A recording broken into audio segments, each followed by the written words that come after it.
প্রিয় দর্শক, আমি নিশ্চিত অনেকেই আন্দাজ করতে পারছেন এই মুহূর্তে আমি কোথায় দাঁড়িয়ে আছি। আমি দাঁড়িয়ে আছি ঢাকার আমিনবাজারের বিখ্যাত দেওয়ানবাড়ি মসজিদের সামনে। 18 শতকের এই মসজিদটি নানা দিক থেকে ভীষণ গুরুত্বপূর্ণ।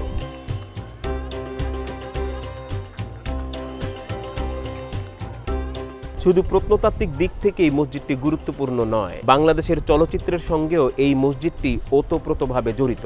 আপনাদের মনে পড়বে বাংলাদেশের চলচ্চিত্রের একটি মাইল ফলক মাটির ময়না সিনেমার গুরুত্বপূর্ণ অনেক দৃশ্য এই মসজিদ প্রাঙ্গণে ধারণ করা হয়েছে। তবে সিনেমাটি যখন তৈরি করা হয় তখনকার অবস্থা আর বর্তমান অবস্থার সঙ্গে আকাশ পাতাল পার্থক্য রয়েছে। মসজিদটির অবস্থা এখন ভীষণ নাজুক। এর সামনে যে পুকুরটি ছিল এটি প্রায় পুরোটাই দখল হয়ে গেছে।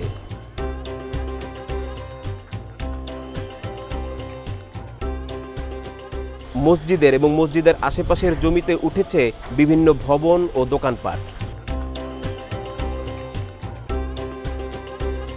মসজিদটির বর্তমান অবস্থা নিয়ে আমরা কথা বলেছি এই দেওয়ানবাড়ি পরিবারের চতুর্থ প্রজন্মের একজনের সঙ্গে। আসুন শুনি তিনি কি বলেন।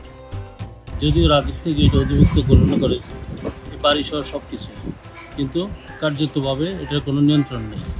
এ বাড়ির স্বেচ্ছাচারী অংশীদার কিছু ওরা নিজের ইচ্ছা মতো ভাঙচুর সমানে করতেছে। দিনে দিনে ওই জিনিসটা ধ্বংস হয়ে যাচ্ছে এবং চিরি প্রায় ধ্বংস শেষ প্রান্তে। এই মুহূর্তে যদি সংরক্ষণ করার কোনো সুযোগ থাকে সংশ্লিষ্ট কর্তৃপক্ষের আগায় আসার কামনা করি। প্রখ্যাত চলচ্চিত্রকার তারেক মাসুদ সাহেব পছন্দ করে এই বাড়িটাকে মাটির ময়নার উপযোগ্য হিসেবে তুলে ধরেন। এটাকে মাদ্রাসা কক্ষ তৈরি করেন। এখানে একটা মাদ্রাসার অবয়বে ছাত্র শিক্ষার ক্লাস চলত।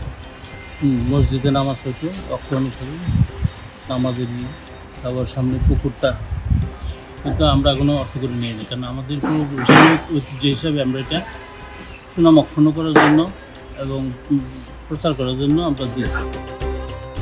এই মসজিদটি রক্ষায় এখনই পদক্ষেপ নেওয়া ভীষণ জরুরি। তা না হলে আমরা হারাবো ইতিহাসের একটি উজ্জ্বল অধ্যায়ের নিদর্শন।